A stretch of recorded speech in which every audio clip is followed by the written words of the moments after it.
Күркелер әбәтке жемдерін жеп болды. Тауықтар шықты далаға. Мына жерге күркелердің боғын жинап жатырмын. Мына қонақтайтынның асты толып кетті. Осы жерге жинап жатырмын. Ассалаумағалейкум, құрметті көрермендер. Келе жатқан 2021 жыл барлықтарыңызға табыса келсін. Мен енді қойға кетіп барадым. Қойларды түгелдеп каналға суғарып,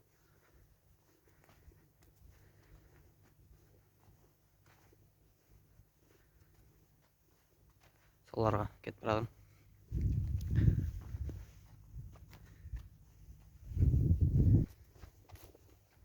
Жаяу кетіп барадым. Жақын жерде қойлар. Міне мына бұзылып кеткен жер. Бұрын бұл жер клуб болған дейді. Мына жақта анау құдық болған. Мына жақта магазин болған. Мына жақта шопандар тұрған.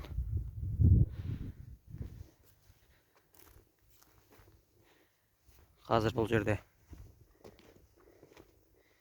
3 үй бар.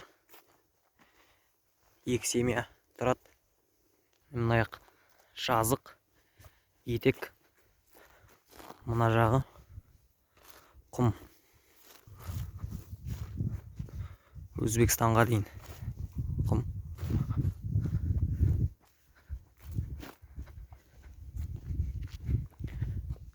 Осы мына етек. Осы етекте 300 гектар жер бар.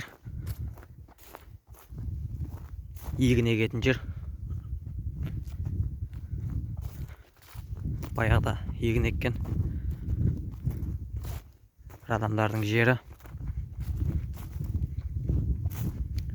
Мына жерлерге мақта еккен.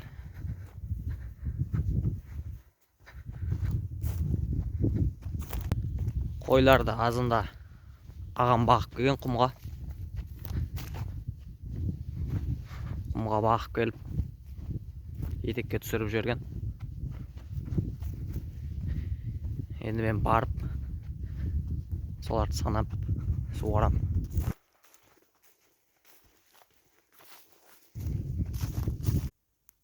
Мына жерлерге мақта еккен. Міне сызық-сызық болып мақтаның арықтары жатыр. Мақта екен, қарбыз екен. Ошын болдырамаған. Қазір енді бұл жерлер бос жатыр. Мал бағып жатыр. Қазір енді қыс. Көктемде мал толады бұл жерге. Құмға мал толады. Көктемнен бастап келеді. Қазір малдардың бәрі полияда. Мына жақта сиыр, жылқыларға жетпейді шөп. Таусылған олар жей алмайды. Бұл жақта жүре берсе аш қалады, аштан өледі. Бұл жерде қыста тек қойларға ғана шөп бар. Жылқы мысалы жантақ дегендер жемейді, қойлар жейді.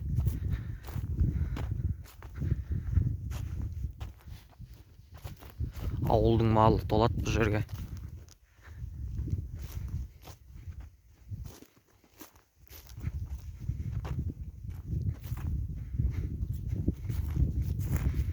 Мынау тоқ. Столбылар, электр тоғы. Міне біздің фермада тоқ бар.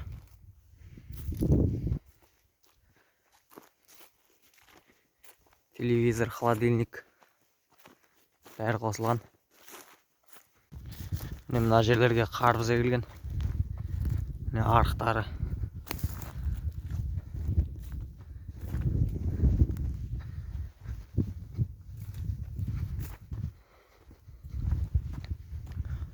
жерлердің бәріне қарбыз егілген қазір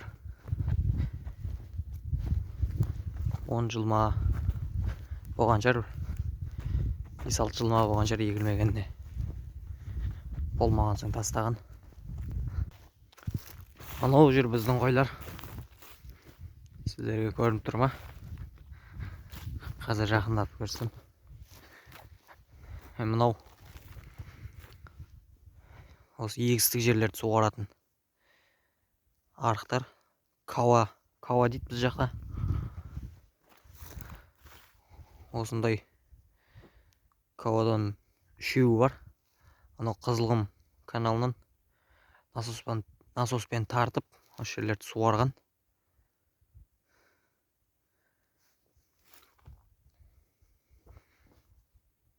Анау қара дөңгер емес па? Соған шейін егістік жер 300 гектар. Міне қойлар тағы да азайып жатыр. Бүгін азында тағы бір кісілер алып кеткен. Енді бұл жерде 147 қой қалды.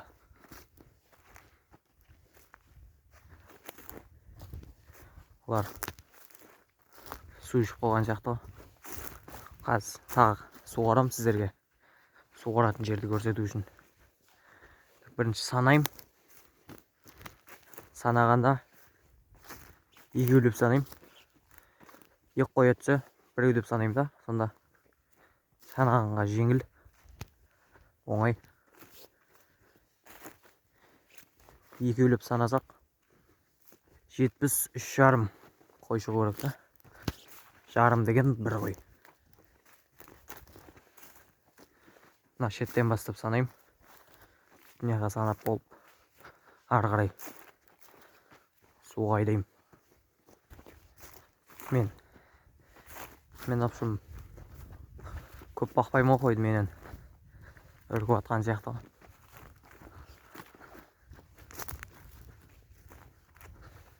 Ұзақтан санай берейін.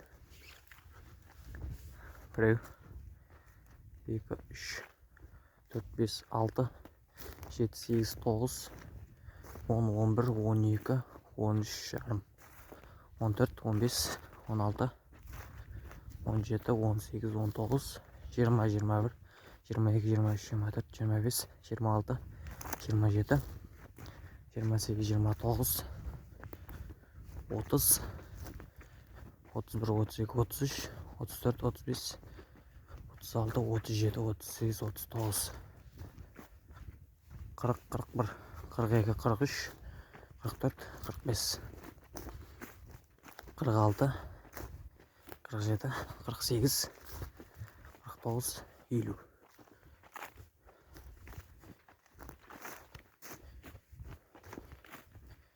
51, 52, 53, 54, 55, 56,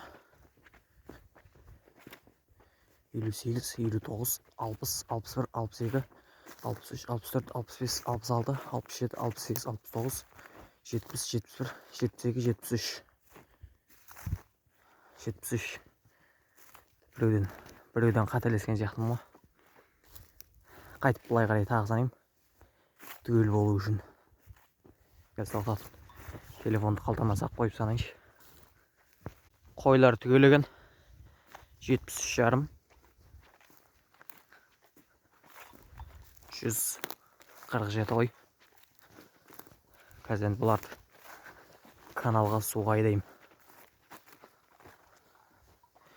Так, мына жақта, ар жақта тұз бар. Тұз деген жер бар, тұзы шығып тұрған аппақ.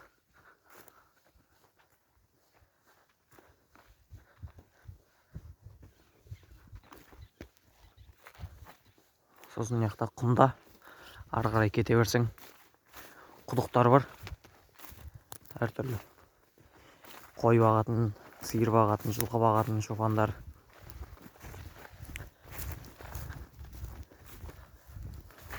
Құдық көп, өте көп құдық. басында адам тұрмайтын құдықтар бар.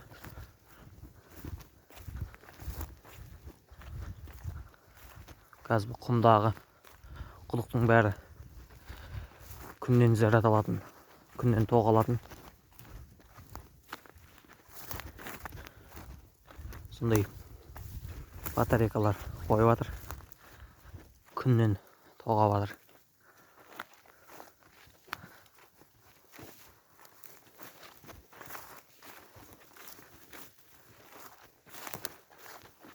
Бұрын движокпен отыратын еді бәрі. Қазір бәрі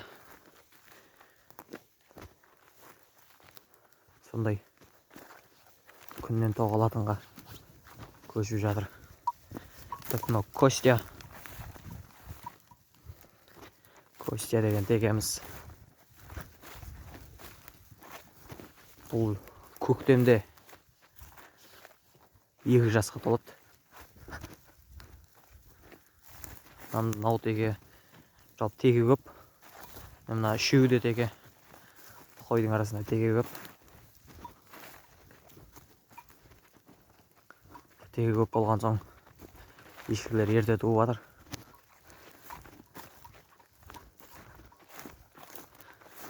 Кішкентай ешкілер де туып жатыр.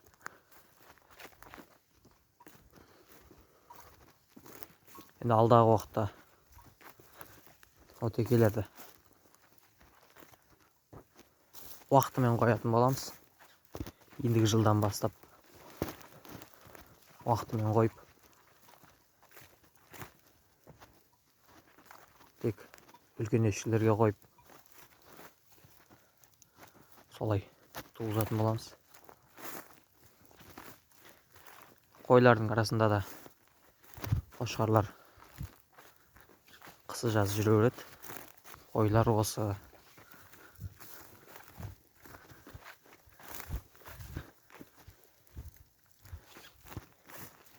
биыл 2-ші жыл бағып жатырық қой. Өзімізге былтырға қарағанда қойдың жағдайы жақсы. Былтыр нашар еді. Басында 1-ші жыл қалай бағу керек білмейтінік. Жалпы кез келген кәсіптің қыр-сырын білмесең қиын.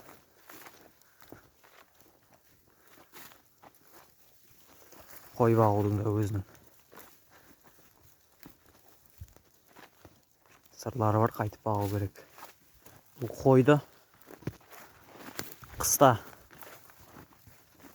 құмға бағу керек. Жазда етекке бағу керек, судың жағасына да. Жазда себебі ыстық болады ғой күн. Құмда жүре берсе, үстінен де астынан да ыстық ұрады. Жазды күні құм ыстық болады. Ол кезде жалпы қойлар ауырады, шөлдейді. Құмнан неға етекке кеп су ішем деген шаршайды. Ал қысты күні құмға бағу керек. Құм салқын. Одан кейін мына етекте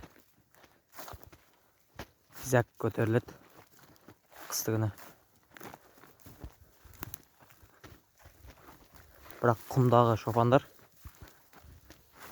жазды күні құмда жүреді, ыстық жерде.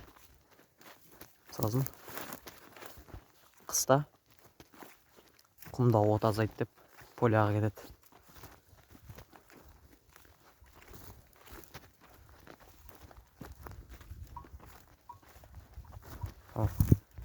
Білмеймін, өздеріне дұрыс шығар, солай баққан. Жалпы осына етекте қоян, қарсақ дегендер көп жүреді. Олар күндіз құмда жүреді, түнде осы етекке су ішуге келеді. Түнде тыныш қой. Қызылқұмнан кеп су ішеді. Құмда су жоқ. Күндіз құмда, түнде осы етекте жүреді. Құмда қой бағып жүріп, қоянның кішкентай көжектерінде көріп қаласын. Қарсақтар көресің. Неше түрлі. Қарсақтың ағы да болады екен, өткенде бір ағын көргем.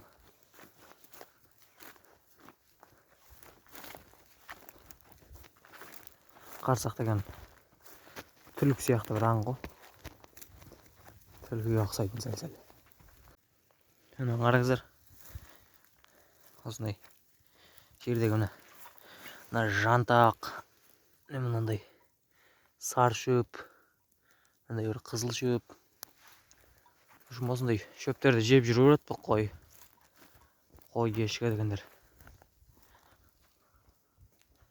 Құмда өлмейді бұлар қыстыгүні. Мына жыңғылдар осы етекте өседі. Ал құмда қоян сүйек, сексеуіл,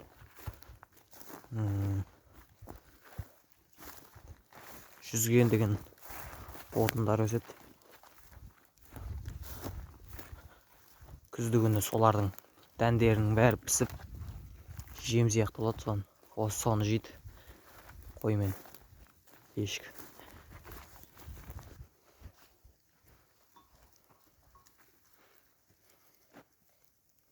Жиотсың.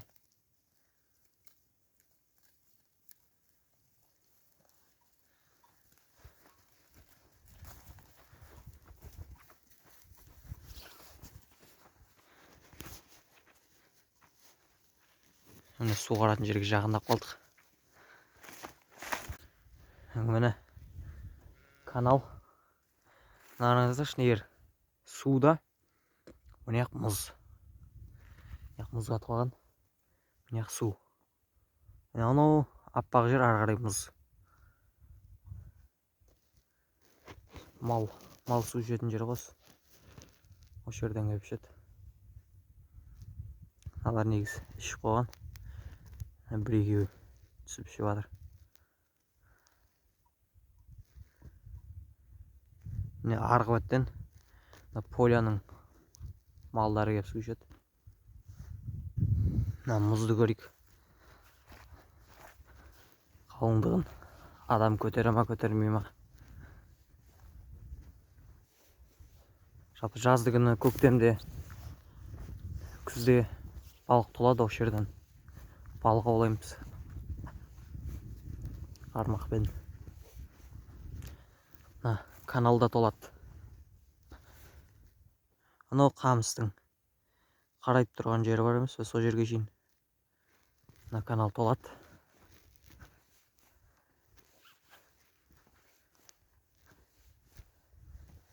Nereden çık?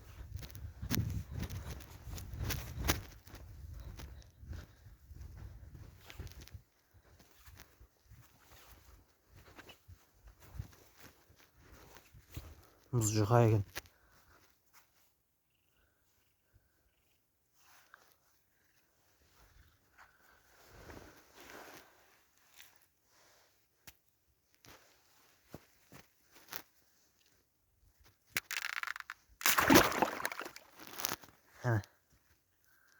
Мұз жұқа екен. Көтермейді. Ар жақтары көтеретін шығар. Сәл күн жылып, бұл да сәл ери бастаған.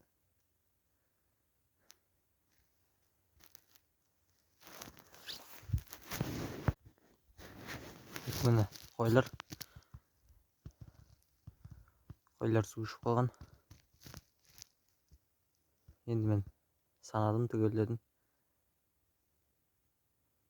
Енді үйге қайтам. Енді бұлар өздері жайлап қайтады. Ана жерде тұр ғой, шап жағын.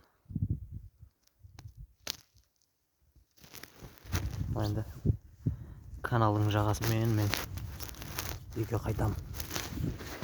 Жалпы қазір бұл жолмен тек біз ғана жүріп жатық. Құмда ешкім жоқ. Алар кеше лай күндер жүргенбіз. Адамның ізі, біздің ізіміз міне. Мотоциклдің ізі. мынау Ниваның ізі. Туып қалған қойларды әкелгенбіз. Мына жердің мұзының қаттылығын қазір мына таспен тексереміз.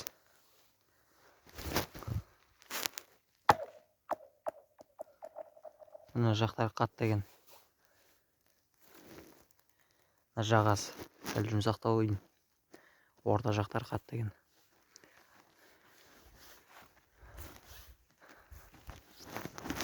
Мына жерде тастар, мына каналдың бұрылған жеріне тас қойған. Мына каналдың жағасын бұзып жібермес үшін.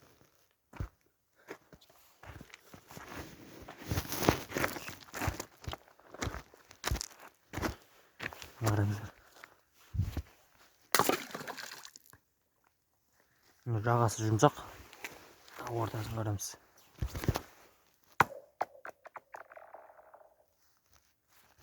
Ортасы қатты. Міне мынау ракушка. Осындай. Суда жүзетін осындай не бар ғой. Ракушка деген. Осыны тауға асырайтындар ұнтақталған сатып алады. Мен сатып алмаймын осыларды. Осы жақтан теріп өзім ұнтақтап берем тауықтарға. Бұндайлар көп толып жатыр мына жағасында.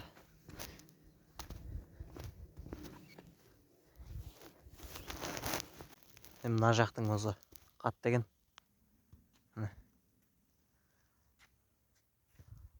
Көтеріп тұр адамды.